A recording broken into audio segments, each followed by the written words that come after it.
Welcome to File Eviction's Information Desk.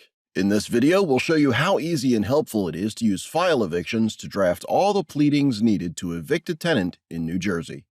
If this is your first time filing an eviction, access Learn More, where you'll find all the information you need to know about the process organized in a clear and concise manner, as well as answers to typical questions landlords like you may have. If you're a pro and you've already filed several evictions, feel free to click Start Eviction. You can explore the software and get a feel for how it works without registering. On the right-hand side, you have a navigation bar. This bar reflects all the steps you will need to complete to create the initial pleadings. In the first few screens, we will ask you to insert information about the property. So, let's start. For property type, indicate if the rental property is commercial or residential. Our software will then be able to tailor the pleadings to match the legal requirements of your property type. Specify the property address details of the premises you want to evict the tenants from. Fill in the owner's name and type of entity. This will be the plaintiff in this case.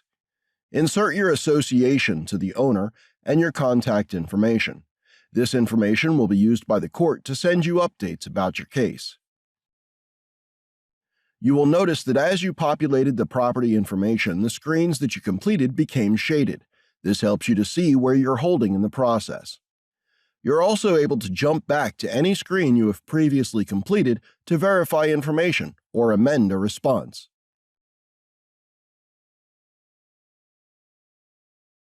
Up until now, you provided information about the property and the plaintiff. In this screen, we will gather information about your tenants, which will be named as the defendants in this lawsuit. The software will recognize how many tenants you have inserted and will calculate your court fees accordingly. If you have contact information for the tenants, insert that information here. This information needs to be accurate and up to date, as it will be used by the courts to reach out to the tenant and deliver them the summons. The service address is usually the premises where the tenants reside. Therefore, the software has already filled this information for you, with the ability to add additional addresses. Now let's get some information about the lease and rent amount.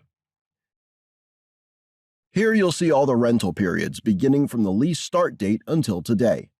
You can select which of the months were not paid by the tenant.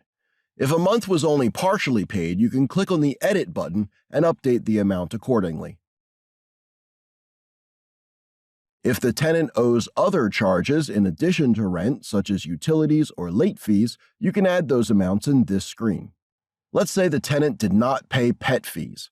You may want to add that to the complaint. Select the type of fee, indicate the periods it was incurred, and specify the amount. This will automatically be calculated for you and added to the complaint. If the lease allows, you may select to add legal fees to the complaint as unpaid rent. Here you have a list of confirmation questions. We've set the true and false selections to the most common situations. Review each of these carefully. If you're not sure what these statements refer to, click the question mark for additional information.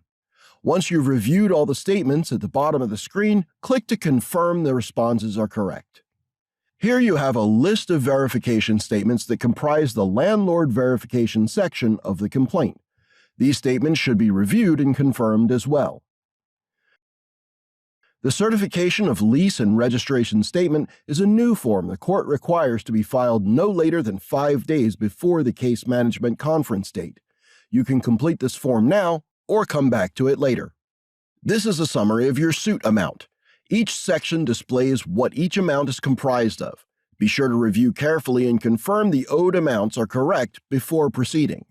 We've done all the research and calculations for you. Since we have more than one tenant in this case, an additional $5 will be added to the court fees. Select how you intend to file your pleadings. If you elect to e-file, you have the option to sign your pleadings electronically. If you elect to file in person or by mail, you can print out the documents and sign them in ink. Take a moment to review the pleadings before you sign. You have the landlord case information sheet, the verified complaint, and the tenant summons populated based on the information you've provided and ready to go. The court's address and municipality code, based on your county, has been included for you. We're also providing you with detailed instructions as to your next step. This is how your signature block will appear. If it doesn't look quite right, you may modify the information.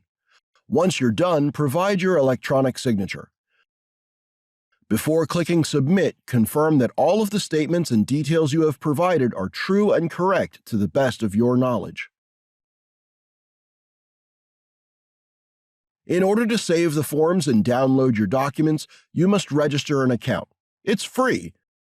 Simply provide your email address and create a password, and all your pleadings will be available to you immediately.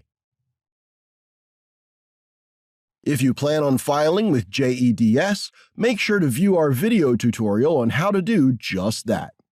You are all set. Visit fileevictions.com to initiate your next eviction. Stay current on changes in eviction procedures and learn about our exciting new features in the pipeline. Never miss a beat with File Evictions. Our document generator, managed process, and intuitive dashboard will make tenant evictions effortless.